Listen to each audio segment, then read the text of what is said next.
पापी, तुमने भैंसे की खुरुस से मेरे शरीर को कुचल डाला और मेरी समाधि भंग कर दी, इसलिए तुम भी भैंसा हो जाओ और जब तक जियो प्रधानतः भैंसा बने रहो। मुनि के इतना कहते ही वह बड़ा भारी ठैसा हो गया। तब उसने विनीत भाव से मुनि को प्रसन्न करते हुए कहा, विप्रवर, मैं बालक हूं, अनजान में मुझसे आपका अपराध हो गया, इसे क्षमा करके मेरे शाप का अंत कर दीजिए। मुनि ने कहा, मेरे वचन व्यर्थ नहीं हो सकते दुर्मते, जब तक तुम्हारे प्राण रहेंगे तब तक तो तुम इसी रूप में रहोगे। ऐसा कहकर दुर्वासा मुनि गंगा का किनारा छोड़कर अन्यत्र चल दिए। तब वह दैत्य भी शुक्राचार्य के पास जाकर बोला, गुरुदेव, मुझे दुर्वासा ने शाप देकर महिष बना दिया है, अब आप ही मुझे शरण दीजिए, मैं आपके प्रसाद से अपने पूर्व शरीर को पा जाऊं और मेरी यह पशु योनि नष्ट हो जाए, ऐसा उपाय कीजिए। शुक्राचार्य ने कहा, एकमात्र भगवान महेश्वर को छोड़कर दूसरा कोई भी ऐसा नहीं है जो दुर्वासा के शाप को पलट सके, इसलिए तुम शीघ्र ही हाटकेश्वर क्षेत्र में जाकर वहां के परम उत्तम शिवलिंग की आराधना करो। शुक्राचार्य के ऐसा कहने पर वह दानव शीघ्र ही हाटकेश्वर क्षेत्र में गया। वहां उसने भक्ति भाव से महान शिवलिंग की स्थापना करके कैलाश शिखर के समान ऊंचा मंदिर बनवाया और कठिन तपस्या में तत्पर हो महादेव जी की आराधना करने लगा। इस प्रकार उसका दीर्घ काल व्यतीत हुआ। तब महादेव जी ने संतुष्ट होकर उसे प्रत्यक्ष दर्शन दिया और कहा, दानव, मैं प्रसन्न हूं, वर मांगो। महिष बोला, मुझे दुर्वासा जी ने शाप देकर भैंसा बना दिया है, आपके प्रसाद से मेरा यह पशु योनि निर्वृत्त हो जाए, यही प्रार्थना है। भगवान शिव बोले, दुर्वासा के वचन को अन्यथा नहीं किया जा सकता, परंतु तुम्हारे सुख का एक उपाय मैं कर दूंगा। वह यह कि जितने भी देव, मानव तथा असुर भोग है, वे सब तुम्हें इस शरीर से प्राप्त होंगे। भोग के लिए ही देवता और असुर मानव शरीर की इच्छा करते हैं। तुम्हारा यही शरीर उन पर सब भोगों को प्राप्त करेगा। महिष बोला, देव देवेश्वर, यदि इस प्रकार सब भोगों को प्राप्ति मुझे हो सकती है, तब तो मेरा यही शरीर अवध्य हो जाए। एक स्त्री के सिवा अन्य कोई भी प्राणी मुझे मार न सके। जो कोई भी मनुष्य मेरे इस तीर्थ में स्नान करे, उसे आपका दर्शन प्राप्त हो तथा उसके संपूर्ण मनोरथ सिद्ध हो जाए। भगवान शिव ने कहा, अगहन के शुक्ल पक्ष की चतुर्दशी तिथि को तुम्हारे इस तीर्थ में स्नान करके जो मेरे उत्तम अर्चा विग्रह का दर्शन करेगा, उसके भूत प्रेत और पिशाच आदि से प्राप्त होने वाले सब प्रकार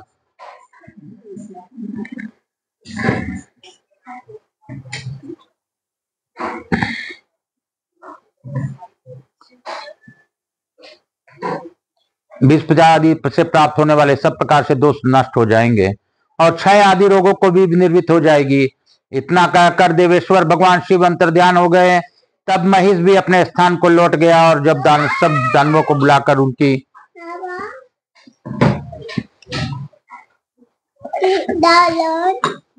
अभी नहीं अब जय जय करने दो बाबा को। जाओ जाती बच्ची ना। हाँ, तब इतना कहकर देवेश्वर भगवान शिव अंतर्ध्यान हो गए।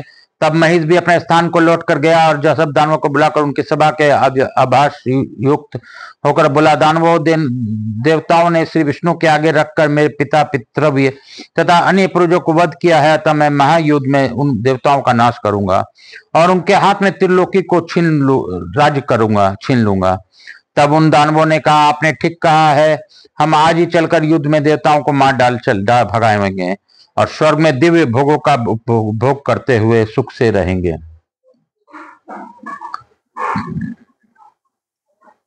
ऐसा निश्चय करके दैत्यों ने सेवक, सेना और सवारियों के साथ मेरु शिखर पर प्रस्थान किया। इंद्र आदि देवताओं ने देखा दैत्यों की सेना शस्त्रों से सुसज्जित होकर सहसा युद्ध के लिए आ पहुंची। तब से वे भी उनका सामना करने के लिए नगर द्वार के बाहर निकल आए। दोनों दलों में गर्जन तर्जन के साथ तीनों वर्षों तक घोर युद्ध हुआ। अंत में अपनी पराजय होती हुई देवताओं ने आपस में यह विचार किया कि इस समय हम अमरावती छोड़कर ब्रह्मलोक में चले जाएं, जहां दैत्यों का कोई भय नहीं है। ऐसा निश्चय करके देवता लोग इंद्रपुरी खाली करके रात में ही अन्यत्र चले गए। प्रातःकाल उस पुरी को जन शून्य देखकर दैत्यों ने हर्षपूर्वक उसके भीतर प्रवेश किया। तदंतर उन्होंने इंद्र के स्थान पर महिषासुर को बिठाया और उसे प्रणाम करके अपना विजय का बड़ा भारी उत्सव मनाया। महिषासुर तीनों लोगों का राज करने लगा। वह त्रिलोकी में जो कोई भी आती उत्तम सारभूत वस्तु, हाथी, घोड़े, रथ, अस्त्र, शस्त्र आदि देखता सब स्वयं ले लेता था। इस प्रकार स्वेच्छाचार पूर्ण बर्ताव करने वाले उस दैत्य का वध करने के लिए सब देवता आपस में मिलकर विचार करने लगे। इसी समय मुनिश्रेष्ठ नारद जी भी वहां पहुंचे। उन्होंने महिषासुर के द्वारा जो त्रिलोकी का उत्पीड़न हो रहा है उसके तथा उस दैत्य के अनाचार पूर्ण कठोर बर्ताव का देवताओं से विस्तार पूर्वक वर्णन किया। यह सब सुनकर देवताओं का कोप बहुत बढ़ गया। उसी अवसर पर कार्तिकेय जी भी वहां आए और उन्होंने पूछा, पुनः देवताओं के कोप का क्या कारण है? उसके उत्तर में नारद जी ने महिषासुर के अत्याचार का भयंकर चित्र प्रस्तुत किया। इससे कार्तिकेय जी को बड़ा क्रोध हुआ। उस क्रोध की अवस्था में प्रत्येक देवता के मुख से तेज प्रकट हुआ और सब मिलकर वह एक कुमारी कन्या के रूप में प्रणीत हो गए। वह देव ये दिव्य तेजोमयी सर्वलक्षण संपन्ना कन्या देवताओं के क्रोध से कार्तिकेय का कोप मिलने से प्रकट हुई थी। उसका नाम कतायनी हुआ। तत्पश्चात देवराज इंद्र ने उस कन्या के व्रज प्रदान किया। स्कंद ने अपने तीखी एवं भयंकर शक्ति दी। भगवान विष्णु ने धनुष, महादेव जी ने त्रिशूल, सूर्य ने तीखे बाण, चंद्रमा ने उत्तम ढाल, नेत्री ने खड्ग, अग्नि ने उल्मुख, वायु ने तीखी छुरी, कुबेर ने परधी तथा प्रेतराज यम ने असुरों के वध के लिए अपना भयंकर दंड प्रदान किया। इन सब अस्त्रों को देखकर कतायनी देवी ने अपने 12 हाथ बना लिए और उन हाथों से देवताओं के सभी उत्तम शस्त्र ग्रहण कर लिए। तत्पश्चात कतायनी ने कहा, देववरो, तुमने मेरे सृष्टि किस लिए की है? सिद्ध बताओ, मैं तुम्हारी सब कार्य सिद्ध करूंगी। देवता बोले, संसार में इस समय बड़ा भयंकर महिष नामक दानव उत्पन्न हुआ है जो समस्त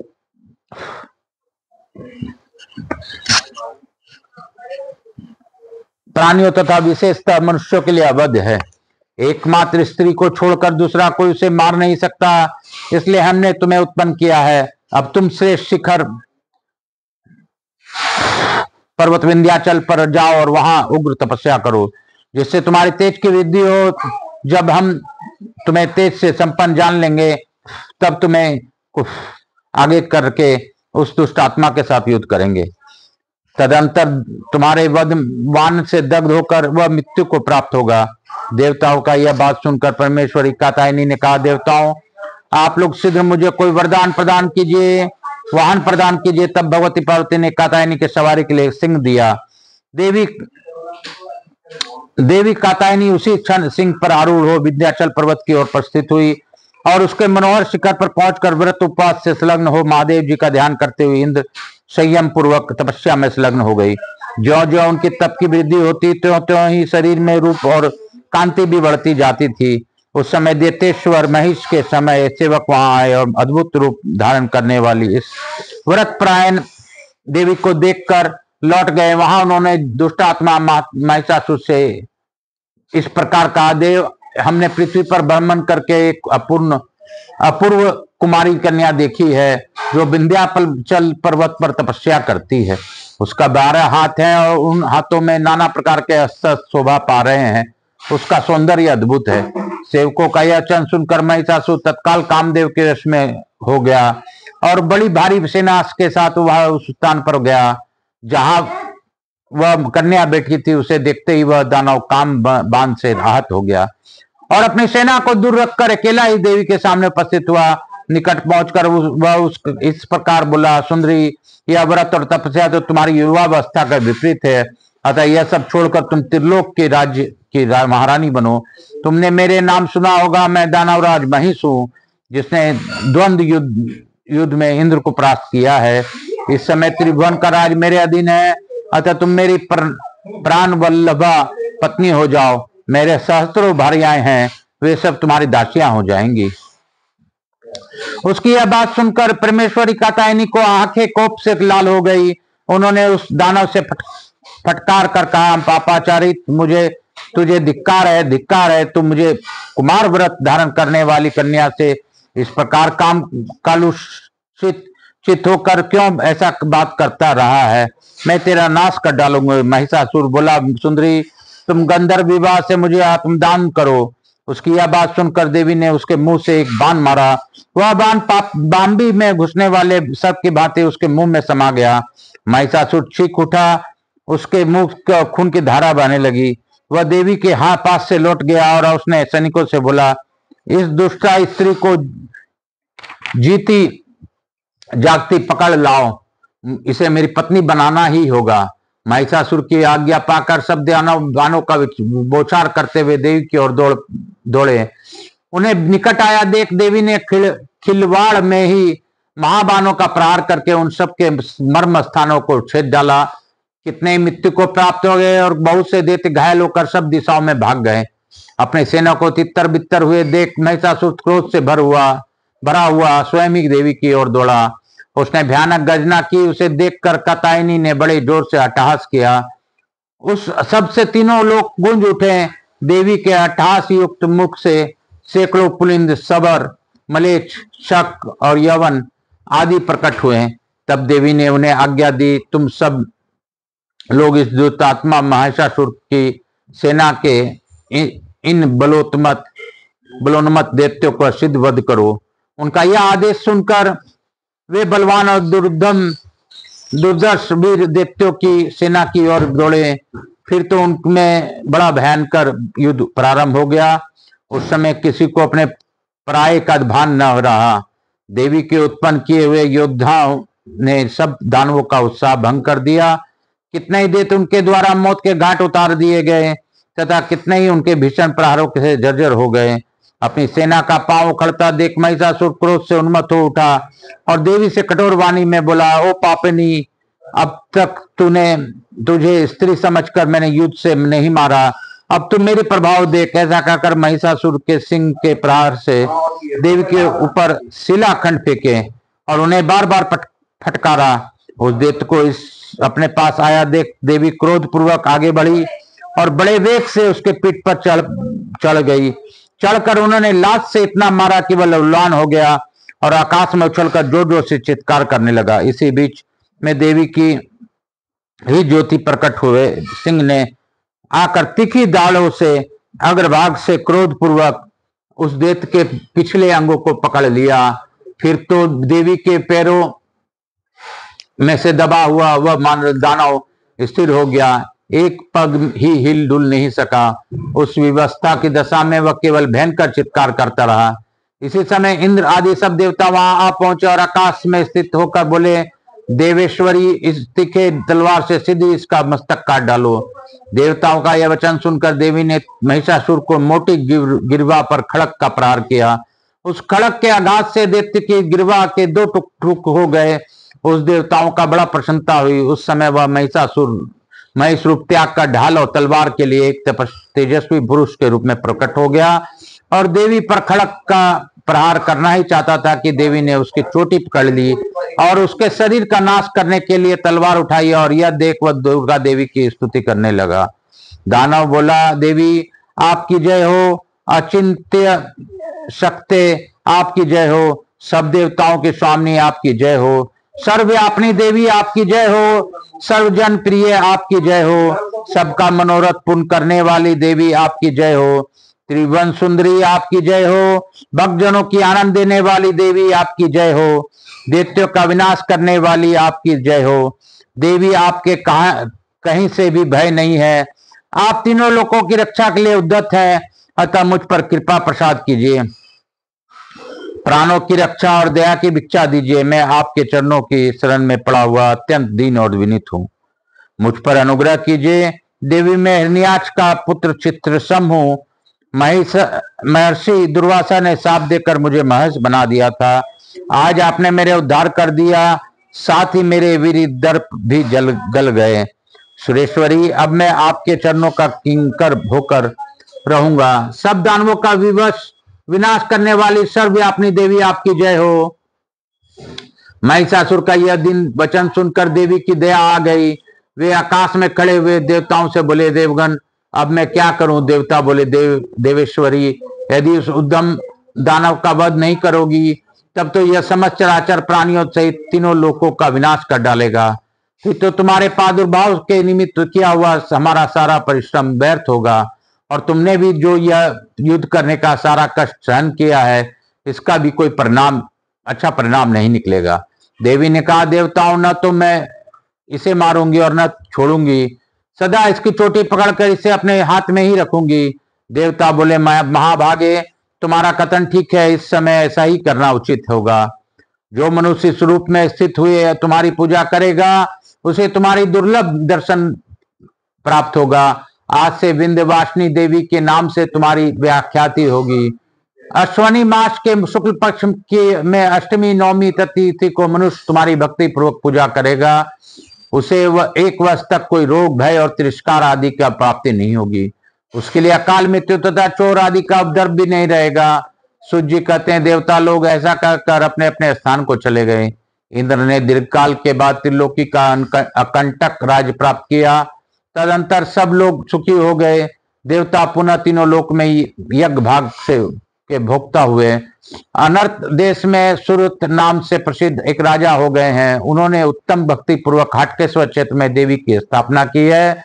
चैत्र मास के शुक्ल पक्ष की अष्टमी तिथि को जो पुरुष उत्तम भक्ति भाव से यह देवी का दर्शन करता है, वह एक वर्ष तक कृतार्थ पूर्ण मनोरथ होता है। बोलो शंकर भगवान की जय, बोलो मेरे भोलेनाथ की जय।